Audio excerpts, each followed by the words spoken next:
এই প্ৰক্ৰিয়া চেনেলৰ তৰফৰ পৰা নতুন এখন ভিডিঅ' লৈ পুনৰ পৰা ছাত্ৰ-ছাত্ৰীসকলক স্বাগতম জনাইছো। এইটো ভিডিঅ'ত আলোচনা কৰিম ক্লাছ 9ৰ ছাত্ৰ-ছাত্ৰীসকলে ৰেজিষ্ট্ৰেশ্যন ফৰ্মখন তোমালোকে কেনেকৈ ফিলআপ কৰিবা। এই ফৰ্মখন তোমালোকে ইয়াত চাব পাৰিছা। এই ফৰ্মখন তোমালোকে ধুনীয়াকৈ ফিলআপ কৰি স্কুলত জমা দিব লাগিব আৰু তাৰ লগতে কিছুমান নথিপত্ৰ জমা দিব লাগিব।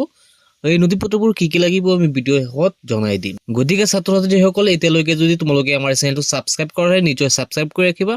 আৰু যদি ফেচবুকত চাইছে তেনেহলে আমাৰ পেজটো ফলো কৰিবা। তোমালোকে এক নম্বৰত চাব পাৰিছা নেম অফ দা স্কুলখনৰ তাত তোমালোকে নামটো লিখিবা আৰু এইটো লিখাৰ সময়ত তোমালোকে কেপিটেল লেটাৰত লিখিবা আৰু স্পষ্ট আখৰত তোমালোকে এইটো লিখিবলৈ চেষ্টা কৰিবা। 2 নম্বৰত দি আছে ফাদাৰ্ছ নেম, ইয়াত তোমালোকৰ দেউতাকৰ নামটো লিখিবা। 3 নম্বৰত দি আছে মাদাৰ্ছ নেম, ইয়াত তোমালোকৰ মাকৰ নামটো লিখিবা।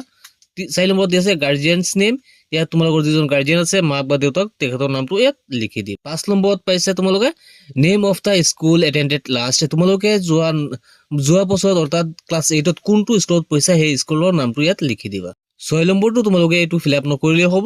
7 নম্বৰত দি আছে ডেট অফ বাৰ্থ, এইটো তোমালোকৰ বাৰ্থ চাৰ্টিফিকেটটো চাই নহলে আধাৰ কাৰ্ডটো চাই তোমালোকে ডেট অফ বাৰ্থটো লিখি দিবা। 8 নম্বৰত দিয়া ইয়াত মেল ফিমেল আদাৰ্ছ, ছাত্ৰ হলে মেল দিবা আৰু ছাত্ৰী হলে ফিমেল দিবা। 9 নম্বৰত দি আছে ৰিলিজিয়ন, তোমালোকৰ ধৰ্মটো কি হিন্দু ইছলাম আৰু বহুত কিবা কিবি ইয়াত দিয়া আছে খ্ৰীষ্টিয়ান, তোমালোকৰ যিটো হয় সেইটো এই বাকচটো তোমালোকে ৰাইট চিন কৰি দিবা।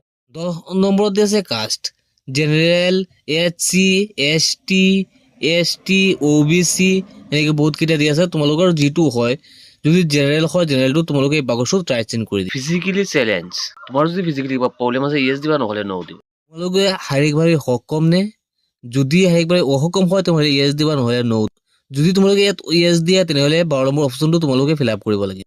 13 নম্বৰত আছে ষ্টুডেণ্টছ অৰ আইদাৰ পেৰেণ্টছ আধাৰ নাম্বাৰ, ইয়াত ছাত্ৰ-ছাত্ৰীসকলৰ বা গাৰ্জেনৰ আধাৰ নাম্বাৰটো ইয়াত দিবই লাগিব, এইটো নিদিলে নহ'ব। 14 নম্বৰত দি আছে ষ্টুডেণ্টছ পেৰেণ্টছ মোবাইল নাম্বাৰ, ইয়াত গাৰ্জিয়ান বা ষ্টুডেণ্টৰ মোবাইল নাম্বাৰটো ইয়াত দিব লাগিব। 15 নম্বৰত দি আছে ইমেইল ID, ইফ ইমেইল আইডিটো তোমালোকে ইয়াত দিলেও দিব পাৰা নিদিলে ইমেইল আইডিটো তোমালোকে দিলে দিব পাৰা। এতিয়া আহিছে প্ৰেজেন্ট এড্ৰেছ, তোমালোকৰ address number 1 address number 2, address number তোমালোকৰ ভিলেজখনৰ নামটো লিখিবা। 2 নম্বৰত 17 নম্বৰত যি আছে এড্ৰেছ নম্বৰ 2 ইয়াত তোমালোকে পোষ্ট অফিচ প্লাছ PS এইবিলাক তোমালোকে দি দিবা।